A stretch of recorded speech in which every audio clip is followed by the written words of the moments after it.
All right, so really disappointed for our players, especially our seniors, to finish like this with a chance to win 3 in a row. And, really didn't think we did a really good job coaching in game with some adjustments. Credit to Mississippi State too. They played really hard. Sacranet, I've said for a long time, does a great job, gives people problems, very risk-taking, and came out today and was extremely aggressive, and we didn't respond very much to all the cover zero blitzes out in the middle of the field, which is very unusual. So strange game. You probably thought the first 2 possessions, both sides, that it was going to be an offensive game, with us driving right down and those guys driving right down, and then our defense settled down until the last drive of the first half. So just really discouraging. Really had a hard time picturing this happening even when the game was going. So difficult, and always difficult to end your season with a loss like this, because it's not like you go play next week. So very discouraging, and a lot of things went wrong. We have a whistle that we stop, which is what you coach players to do, because you're supposed to stop when there's a whistle. And now I'm told, well, one of their guys, everyone else stopped for the inadvertent whistle, but one of their guys didn't, so he was right. So from now on, we are supposed to teach, when there's a whistle, you still keep playing. So that's new information in coaching. So when there's whistles, and people hit people after the whistle that are personal fouls, explain that to me. So I'm not blaming that for the loss. We didn't do a good job, especially in game. I thought we started okay, but then 2-point play at the end, we have the play and the look that we want, and they don't pump the clock back up, letting them substitute. So we have to use a timeout, and then they go over and coach up and have a different look. So we have to use a timeout to get to a different play. So again, I'm not blaming referees. We should have done a lot of things better, but those 2 situations were very difficult, especially the fumble, which the guy on my side says, well, I don't know what they're looking at. I said, I know what they're looking at. It's a lateral. But when there's a whistle and everyone stops, including our 2 receivers that say, Coach, we stopped because the whistle blew. Well, good job, guys. That's what you're coached to do. So that was very discouraging and a big turn in the game. So again, credit to those guys for playing well, and feel bad for our players.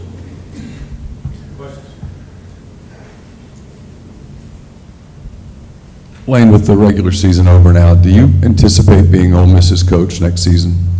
Yes, I do. I feel like that was a court trial where you're like, yes, I do.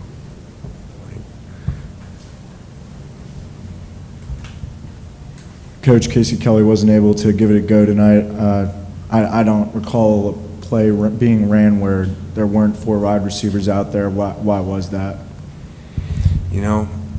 Things happen where you got to play in certain personnels, and that was a disadvantage at time. Casey, during the week, was declared out for the game, and I think he's going to have surgery this week and will be out. And so Trigg was suspended from our program, so he wasn't available.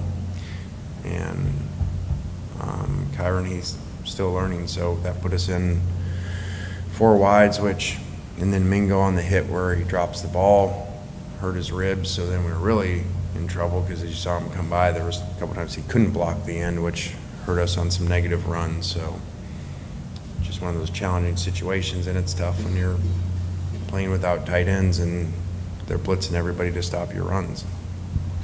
In that third quarter where you had 15 yards of offense total in that 15-minute period, where were some of the challenges that you saw in that quarter? Just, where did you see them doing good on their side? Where did you see y'all not doing good on y'all's side?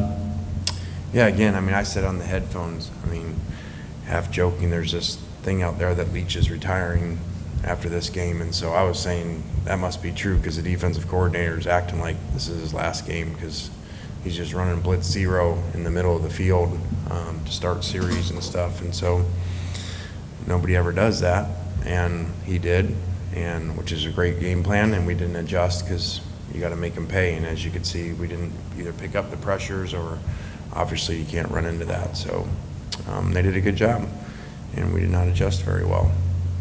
Just your thoughts on the whole mood, the last 6 minutes, I guess, in the fourth quarter with that note, the whistle and all that, and just how kind of the stadium responded in turn to that. Well, we've already discussed the whistle that, as you heard them say, which they probably shouldn't have said to you guys, there was an inadvertent whistle, so they're going to replay the down. So even admitting that there was a whistle, so everyone stops. Again, I mean, I can repeat myself. Knox, in your 5th grade football, when the whistle blows, you're supposed to do what? Stop. So all of a sudden, we're supposed to coach different.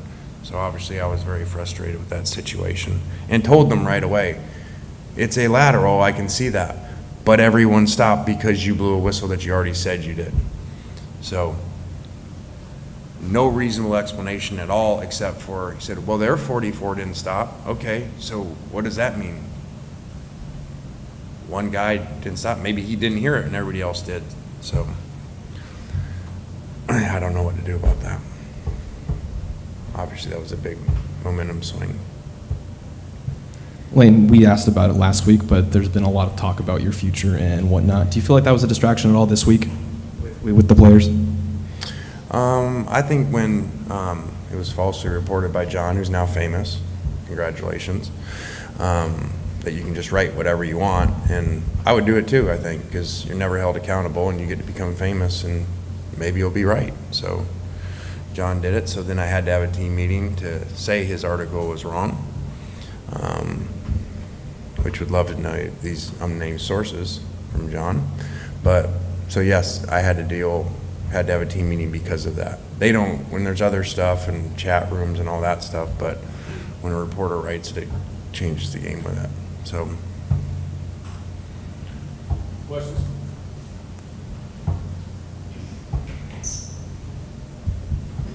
Lane, let me follow up and rephrase the initial question. If Auburn offers you its coaching position, do you anticipate being Ole Miss's coach next season? I do. And then if I can follow up, what did you tell your players yesterday when you spoke with them? I mean, I could just easily say that's between team meetings that we don't really talk about that, but I just told them that report that probably you're not paying that much attention to, but probably your family is inaccurate and false reporting. So, Lane, when do you think the timeline kind of is for you to sign a contract extension with Ole Miss? And obviously, what's the timeline for that?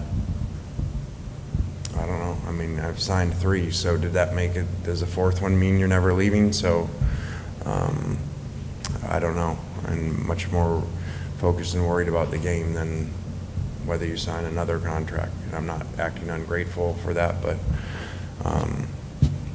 again, everybody thinks you sign a contract. Well, a year ago you said the same thing, and then here we are again. So,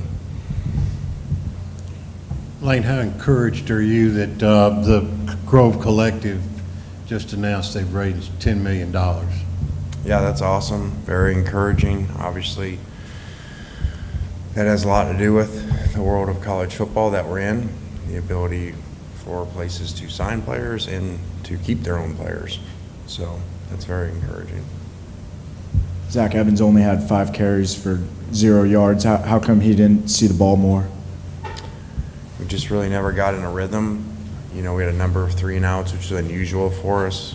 We're usually really good at getting drives started, and so guys get more carries, and his drives stalled. And again, they did something, they had a great plan, which is nobody does. You know, they played blitz 0 out in the middle of the field on 1st and 10 normal situations, and that's extremely hard to run into. I guess now, what's kind of the next step after this game, knowing you have a month or so till the ball game, just kind of what's the process this weekend and Monday? I mean, I hadn't spent a lot of time on it. We have schedules that, you know, we follow based off of when the game is. And, you know, they get a couple of days here off, and, you know, coaches go recruiting starting tomorrow. So, a lot of work to do. Anything else for Coach?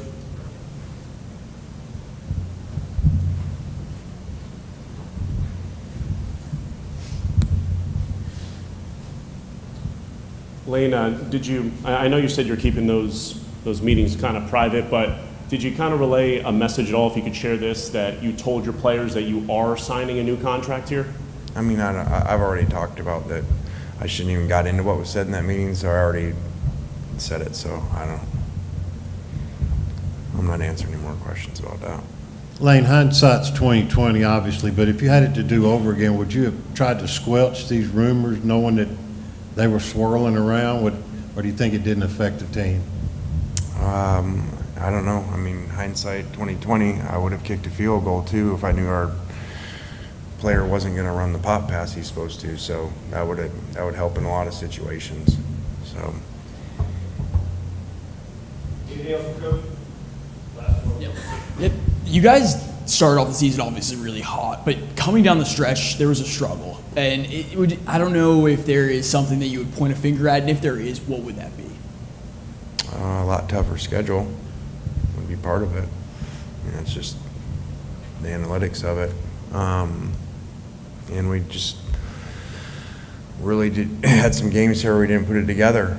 You know, today the defense didn't play great, but played well enough to win for sure. And we didn't, you know, we played our worst offensive game of the year. So the week before we played our worst defensive game of the year. So really kind of fell off after the Alabama game of playing consistent.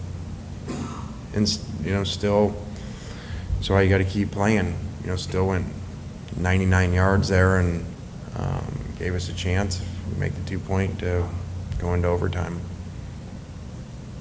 All right, thanks, Coach. Well, players and All right, thanks.